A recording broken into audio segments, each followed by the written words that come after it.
একটি গ্রামে নামাজ প্রিয় একজন পাগল ছিল। আসসালামু আলাইকুম প্রিয় ভাই ও বোনেরা। সেই পাগলটি সব সময় পাক পবিত্র থাকতো এবং 5 ওয়াক্ত নামাজ পড়তো। দিনের প্রতিটা ক্ষণই তিনি আল্লাহর ইবাদতে মগ্ন থাকতেন। কখনো কারোর সাথে বেশি কথা বলতেন না।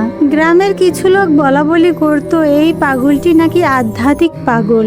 সে কাউকে কিছু দোয়া করে দিলে সে দোয়া সম্পূর্ণ হয়। অনেকে অনেক কাজের জন্য এই পাগলটির কাছে আসতো। কেউ সন্তানের অসুস্থতা নিয়ে, কেউ বাচ্চার শিক্ষা দীক্ষা নিয়ে, কেউ বা গবাদি পশু পাখি নিয়ে। পাগলটি শুধু একটি কথাই বলতো, আমি তো শুধু উসিলা মাত্র, সব কিছুর ক্ষমতা একমাত্র আল্লাহর। পাগলটি ছিঁড়া ফাটা পোশাক পরতো বটে, কিন্তু পাক পবিত্রর বেলায় ছিল খুব সচেতন।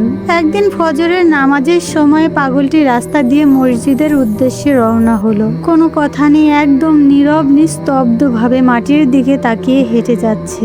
একজন মুসল্লি তার পিছনে পিছনে হেঁটে যাচ্ছিল। পাগলটি হাঁটতে হাঁটতে দেখতে পেল একটি অসুস্থ গরু ক্ষেতের পাশে বসে আছে এবং তার চোখ দিয়ে অঝরে পানি ঝরছে। পাগলটি সেই গরুটির কাছে গেল এবং তার শরীরে হাত বুলিয়ে দিল। পাগলটি দেখতে পেল গরুটির পায়ের হাড় ভেঙে গেছে। আশেপাশ থেকে কিছু ঘাস লতা পাতা এনে গরুটির পায়ে বেঁধে দিল এবং নামাজের উদ্দেশ্যে চলে গেল। পিছনে থাকা মুসল্লিটি সম্পূর্ণ ঘটনাটি দেখলো। এরপর পাগলও নামাজ শেষ করলো, মুসল্লিও নামাজ শেষ করলো। নামাজ শেষে পাগলটি একটি নদীর ধারে বিশাল বড় একটি গাছের নিচে ধ্যানে বসে থাকে। কারোর সাথে কোনো কথা বলে না, যা পায় তাই খায়। আবার নামাজের সময় হলে মসজিদে আসে। এভাবেই তার দিন কেটে যাচ্ছিল। নামাজের শেষে যখন সেই মুসল্লি ওই একই পথ দিয়ে হাঁটছিল, তখন সে দেখতে পেল গরুটি সম্পূর্ণ সুস্থ হয়ে গেছে, তার পায়ে কোনো ক্ষত নেই। লোকটি অবাক হলো। সে ভাবলো, আমি তো অনেক দুশ্চিন্তায় আছি, আমার কোনো কাজে সফলতা আসছে না, আমি যেখানে হাত দিচ্ছি সেখানেই ব্যর্থতা। এটার কারণ কি? আমি সেই পাগলের কাছে যাব, তার কাছে গিয়ে বিশেষভাবে অনুরোধ করে বলবো আমার সমস্যার কথা। যেই কথা সেই কাজ। লোকটি চলল পাগলের উদ্দেশ্যে। সে গাছের নিচে দাঁড়িয়ে দেখলো পাগলটি এক ধ্যানে আল্লাহর ইবাদত করছে। তখন লোকটি বেশ কিছুক্ষণ দাঁড়িয়ে রইল, নিস্তব্ধ নিশ্চুপ ভাবে দাঁড়িয়ে পাগলকে দেখছে। সাহস পাচ্ছে না পাগলকে ডাকার জন্য। পাগল অনুভব করতে পারলো তার জন্য কেউ অপেক্ষা করছে। পাগলটি চোখ খুললো এবং জিজ্ঞেস করলো, তুমি আমার কাছে কেন এসেছো বাবা? লোকটি তার সমস্যার কথা বলল।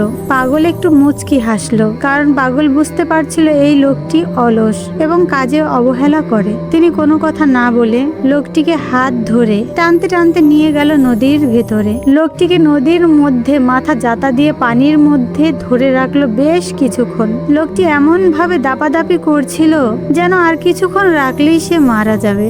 অনেক কষ্টে লোকটি পাগলের হাত থেকে ছুটলো। এরপর দাঁড়িয়ে জোরে জোরে নিঃশ্বাস নিচ্ছিল আর বলল, আপনি আমার সাথে এমন কেন করলেন? পাগলটি বলল, যখন আমি তোমাকে পানির নিচে জোর করে ধরে রেখেছিলাম, তখন কি তোমার কাছে এই দুনিয়ার কোনো কিছুর মূল্য ছিল? তুমি তখন কি চিন্তা করছিলে? লোকটি বলল, আমি শুধু বাঁচার চিন্তা করছিলাম, কিভাবে আমি পানির ভেতর থেকে বের হতে পারবো। পাগলটি তখন বলল, এটাই তোমাকে করতে হবে। তুমি যত বড়ই বিপদে পড়ো না কেন, নিজের সর্বোচ্চ চেষ্টা দিয়ে তোমাকে সেই বিপদ থেকে উদ্ধার হওয়ার চেষ্টা করতে হবে এবং আল্লাহর প্রতি বিশ্বাস রাখতে হবে, তবেই তুমি সফলতা পাবে। প্রিয় ভাই ও বোনেরা আমার, পরিশ্রম কখনো বৃথা যায় না। যে মানুষ হালাল পথে পরিশ্রম করে, আল্লাহ তার দুনিয়া সুন্দর করেন, আখিরাতও আলোয় ভরে দেন।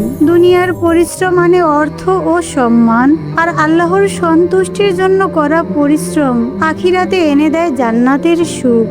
আল্লাহ আমাদেরকে হালাল পথে পরিশ্রম করার তৌফিক দান করুন, আমিন।